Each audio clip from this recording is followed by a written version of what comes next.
সরকারি প্রাথমিক বিদ্যালয় কর্তৃক আয়োজিত আজকে অভিভাবক সমাবেশে উপস্থিত আছেন বিদ্যালয়ের ব্যবস্থাপনা কমিটির সম্মানিত সভাপতি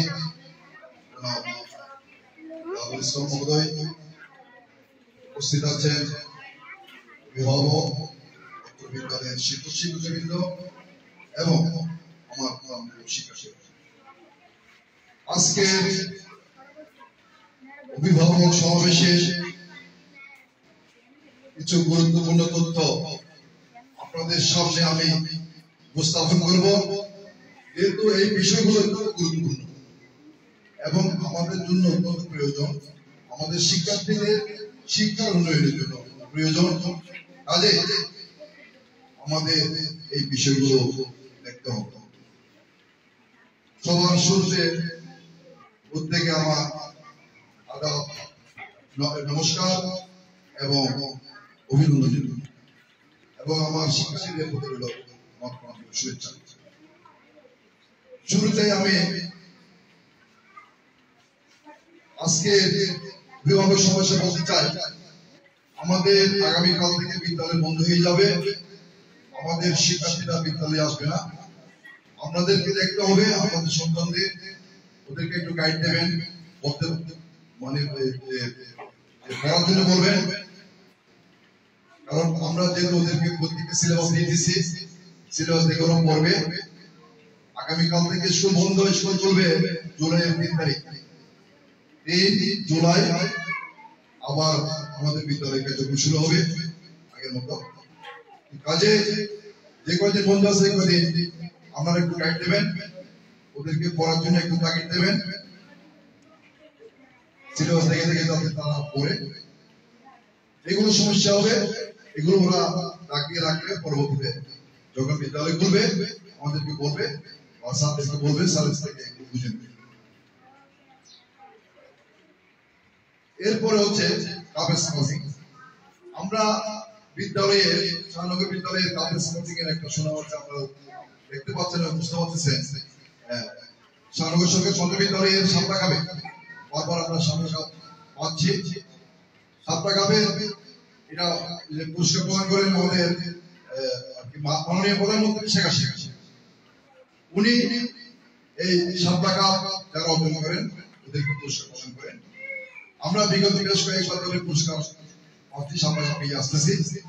এবার আমাদের টার্গেট আমরা 7 টাকা আমাদের বাচ্চারা পাস করবে, এই জন্য ওদেরকে ফর্ম ফিল আপ করে আজকে ব্যস্ত। আজকে আমাদের ডেট পড়ে গেছে, আজকে 12টার মধ্যে আপনারা ফর্ম ফিল আপ করে করেছেন।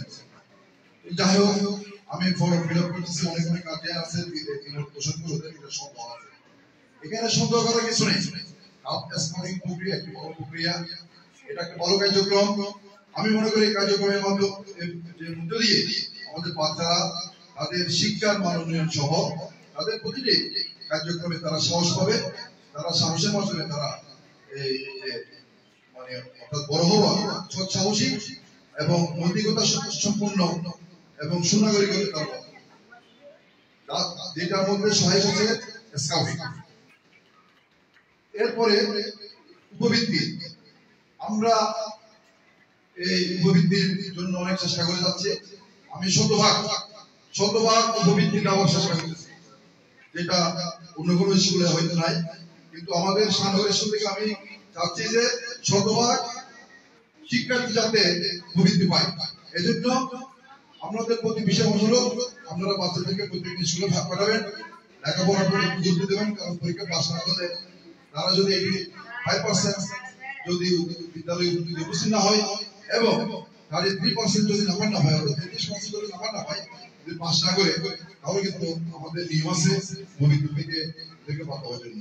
তো আমি চাই না ওনার স্টুডেন্ট যাতে উপবৃত্তি থেকে বাদ যাক, প্রত্যেকে অর্থাৎ শতভাগ উপবৃত্তি দেওয়ার আমি চিন্তা করতেছি এবং শতভাগ উপবৃত্তি আগে থেকে পেয়ে আসতেছে, এখনো পাবে যদি আপনাদের সহযোগিতা আমাকে করেন। সহযোগিতা মানে আপনাদের সন্তানদের প্রত্যেকটি বিদ্যালয়ে আসতে হবে, আর হচ্ছে একটু লেখাপড়ার প্রতি মনোযোগী হতে হবে। এই বিষয়গুলো আপনারা লক্ষ্য রাখবেন এবং মাথায় রাখবেন, তাহলে আমি শতভাগ উপবৃত্তি প্রদান করতে সক্ষম হব। এরপরে সার্বজনীন পেনশন স্কিম, যেটা অত্যন্ত গুরুত্বপূর্ণ বিষয় আজকে অভিভাবক সমাবেশে। এই সার্বজনীন পেনশন স্কিম আজকে যদিও আমাদের এই যে কাউন্সিলর মহোদয় উনি আসার কথা ছিল, উনি আমাদেরকে কথা দিয়েছেন যে আপনারা অভিভাবক সমাবেশ করেন, আমি অভিভাবক সমাবেশে থাকবো এবং সার্বজনীন পেনশন স্কিম সম্পর্কে আমাদের কিছু ধারণা দেবো গার্জিয়ানদের, ওরা যাতে সবাই সার্বজনীন পেনশন স্কিমের আওতাভুক্ত আসে। এই জন্য আপনি অভিভাবক সমাবেশের মাধ্যমে আমি ওদেরকে দু চারটি কথা বলবো এবং সবাই যাতে আপনাদের এই যে মানে অভিভাবক সবাই যাতে সার্বজনীন পেনশন স্কিমে আওতাভুক্ত আসে, সার্বজনীন পেনশন স্কিম যারা যাতে পায়, এই জন্য আমি আপনাদেরকে সহযোগিতা করবো, আমি আসবো। কিন্তু উনি আমাদের সর্বোচ্চ মহোদয় যখন ওনাকে ফোন করছেন, উনি ফোনে বলছেন যে উনি আপনাদের পরিষেবার সাথে কোনো একটা কাজে ব্যস্ত আছে, তো তার জন্য ওনার আসা সম্ভব নয়। আমি পরবর্তীতে এই সার্বজনীন পেনশন স্কিম সম্পর্কে আমাদের ডিটেইলস করব। এরপরে পরীক্ষার ফলাফল আমরা তৈরি করে ফেলছি অলরেডি। আমাদের কিছু নিয়ম কানুন চেঞ্জ হয়ে গেছে। আগে আমরা পরীক্ষা দিত, পরীক্ষার ফলাফলের ভিত্তিতে আমরা সেগুলো ফলাফল দিতাম, কিন্তু এখন এগুলো চেঞ্জ হয়ে গেছে। মাঝখানে আসতে আপনারা ডায়েরি করে বাচ্চাদেরকে অর্থাৎ সবাইকে পাস দিয়ে দেন, 1 থেকে 3 পর্যন্ত সব বাচ্চাদের পাস দিয়ে দেন। তখন আমরা শুরু করলাম ডাইরেক্ট করি। এরপরে বলছে না ডাইরেক্ট কি হবে না, সরকার আবার এটাকে চেঞ্জ করে বলছে যে আপনাদেরকে পিআই সিস্টেম এখানে মেনটেন করতে হবে। ঠিক আছে, পিআই মানে পারফরম্যান্স ইন্ডিকেটর, অর্থাৎ একজন শিক্ষার্থী তার ব্যক্তিগত সে তার যোগ্যতা কতটুকু সে অর্জন করতে পেরেছে, সে যোগ্যতা নির্ণয় করে শিক্ষক এটার উপর একটা মার্কিং করবে। এখানে ভালো, উত্তম, অতি উত্তম 3 ধাপে বাচ্চাদেরকে রাখবে, 3 ধাপে শিক্ষার্থীদের রাখবে। অর্থাৎ যারা পারবে তাদেরকে ভালো, এখানে খারাপ বলতে কিছু নেই, কোনো খারাপ স্টুডেন্ট থাকতে পারে না। খারাপ স্টুডেন্টকে ভালো স্টুডেন্ট করতে হবে, ওদেরকে ফিডব্যাকের মাধ্যমে, ফলাবর্তনের মাধ্যমে অথবা অতিরিক্ত শ্রেণী দানের মাধ্যমে, শ্রেণীতে পাঠদানের মাধ্যমে ওদেরকে ভালো পর্যায়ে আনতে হবে। 3 ক্যাটাগরির মাত্র স্টুডেন্ট আছে এখানে, ভালো, উত্তম, অতি উত্তম। 3 ধাপে ওদেরকে আমরা রাখবো। কাজে আপনাদের সহযোগিতা লাগবে, প্রত্যেকটা শিক্ষার্থী যাতে ভালো, উত্তম, অতি উত্তম এই 3 ধাপে। এটাকে বলা হয় পারফরম্যান্স ইন্ডিকেটর। অর্থাৎ প্রত্যেকটা শিক্ষার্থী তাদের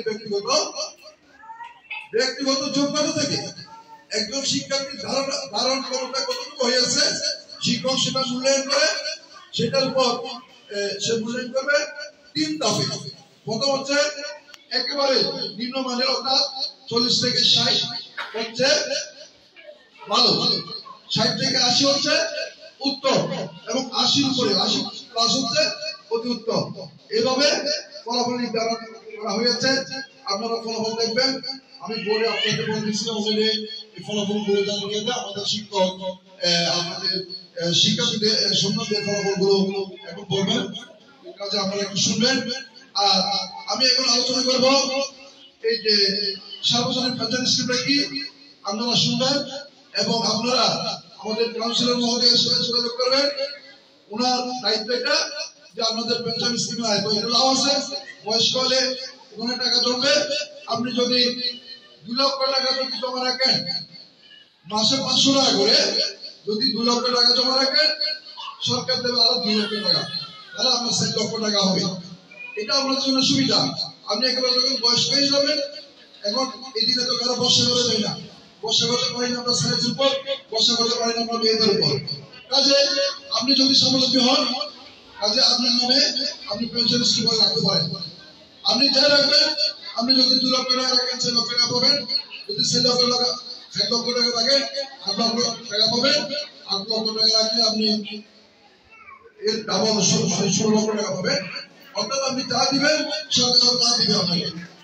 আপনি যদি 10 লক্ষ টাকা রাখতে পারেন, সরকার আরো 10 লক্ষ টাকা আপনাকে দেবে, তাহলে আপনি 20 লক্ষ টাকা পাচ্ছেন। এই বিষয়ে আমি আপনাদেরকে কিছু বলতেছি, ঠিক আছে? আমাকে ফোন করতে হবে,